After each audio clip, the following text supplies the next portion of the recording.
So, you finished the first part? Good. Most people never make it this far. They hear the first lessons, they nod their heads, then they crawl back to mediocrity. But not you. You're still here. Now listen closely, because the next laws of self-control are the tools that will turn you into a legend.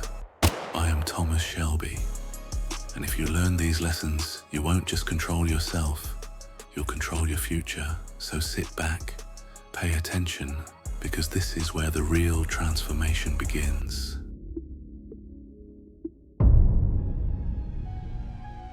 I've seen men with talent fail because they thought they had forever, and I've seen weaker men rise because they put the knife of time to their throat and forced themselves to act. Don't trust someday, don't trust soon. Those are words of the dead. Set the clock, make it a weapon, let it cut into your comfort until you move. When you fear the deadline more than you fear failure, you finally act, and action, no matter how small, builds momentum. So if you want discipline, don't wait for inspiration, mark the hour, make the clock your executioner. Because when time hangs over you, you stop wasting it, you start living it. You know you can fail because you think time is endless. You say, I'll do it tomorrow, I'll start next week, and before you know it, the years are gone, and so are your chances. The clock doesn't forgive, it doesn't pause for your feelings. When I plan, I put time on the table. If I say a deal is done by midnight, it's done. If I give myself an hour, it's not a minute more. Deadlines sharpen men. Without them, you drift. With them, you bleed urgency into your work. Pressure rises, focus locks in, excuses die.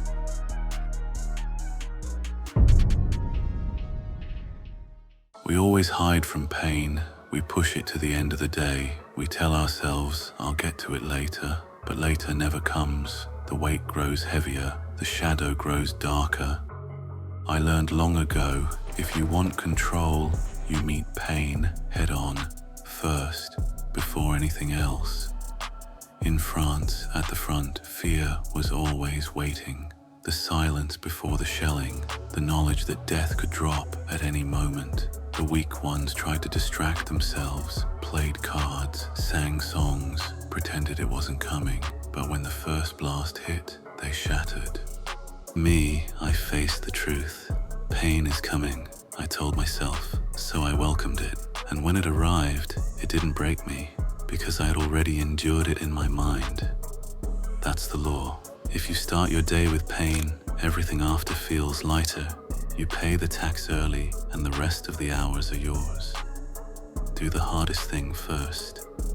The call you're avoiding, the task you fear, the training that burns your lungs. Hit it head on, because once it's done, fear has nothing left to feed on. It shrinks and it dies. So tomorrow, before you eat, before you scroll, before you waste a second, find the hardest thing in your to-do list and do it. Because pain faced early becomes strength. Pain delayed becomes prison. Choose strength, always. Every man feels cravings, food, drink, pleasure, the easy escape. Most give in the moment it arrives, impulse hits and they obey to it. But the truth is this, cravings are not commands, they're just waves. Strong at first, then weaker, then gone. When I want something, I don't rush. I let it circle me, I watch it, and I wait 10 minutes. Because if a desire cannot survive 10 minutes, is it even worth obeying? The weak man obeys instantly. He eats when he feels hunger. He drinks when he feels thirst. He spends when he feels tempted. And before long, his life belongs to his desires. But the man who delays, even by minutes, learns something powerful. He learns that cravings fade, that he doesn't need to move every time his body asks, that his desire is not his master. It's not about denial, it's about delay. Stretch the space between impulse and action. That space is where freedom is. In business, I've seen men ruin themselves because they wanted quick profit. They couldn't wait. They grabbed at scraps, but I waited for the whole table. Patience gave me everything. So practice it. Next time you feel the pull, just pause. Set a clock. 10 minutes. If the craving still stands, maybe it deserves you. If it fades, you've won without lifting a hand. Self-control isn't about never wanting. It's about waiting long enough to see what really matters. Delay the feast, and you'll discover most feasts were never worth eating. Motivation is for children. It's a spark in the dark, gone before it lights the room.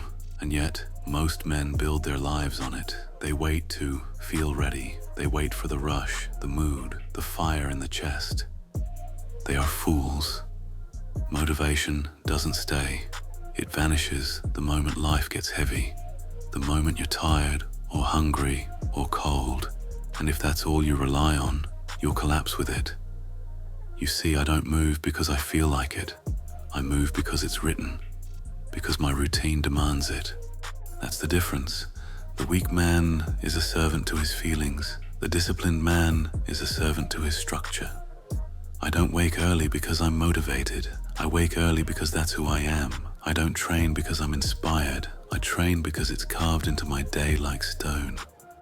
And when the storm comes, when life takes everything from you, you won't have motivation left. But if you've built the habit, if you've served the routine like a soldier, then you'll keep moving, even broken, even empty.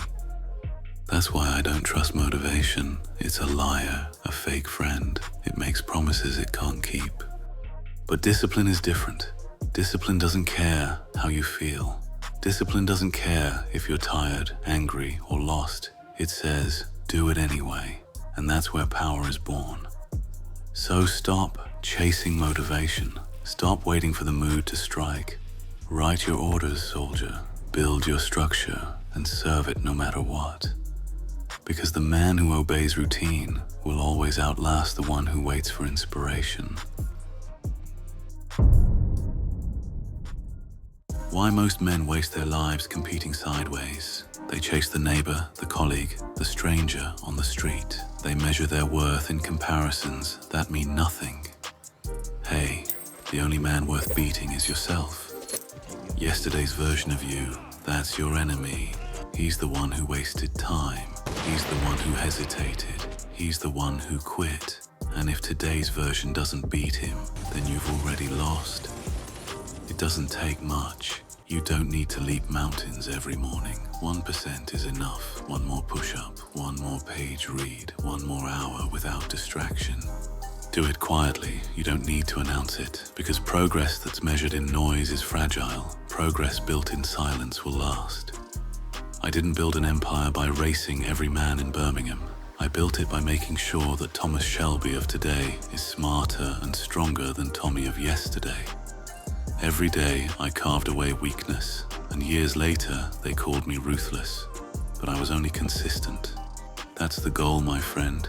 Beat yourself, not them. Compete with yesterday until you are proud of the man you see in the mirror. So tomorrow, don't ask if you're better than the world. Ask if you're better than you were. If the answer is no, then you've wasted the day. If the answer is yes, even by a fraction, then you've won. Repeat it without distraction, and one day you'll look back and realize you've become unstoppable. You've heard the final laws of self-control. Now it's your turn to act. Rewatch this when you feel weak. Subscribe and stay ready for the next lesson. Because the moment you master yourself, you become unstoppable.